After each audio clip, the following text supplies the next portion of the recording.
भोर सकाळु घटी जाइछि एक मर्मन्तुद दुर्घटना। ट्रक को धक्का देला ट्रक ड्राइवर जीवंत दग्ध।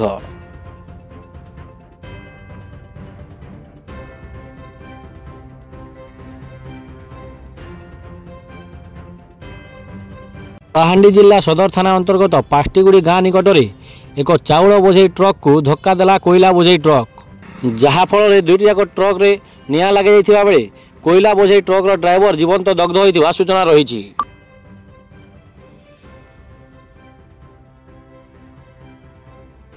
खबर पाई अग्निशम विभाग घटनास्थल पहुंची निआं को आयत्त करने चेष्टा जारी रखिथिबा बेले पुलिस पहुंची केउ कारण निआं लगी दुर्घटना घटिला ताहार तदंत आरंभ करिछि।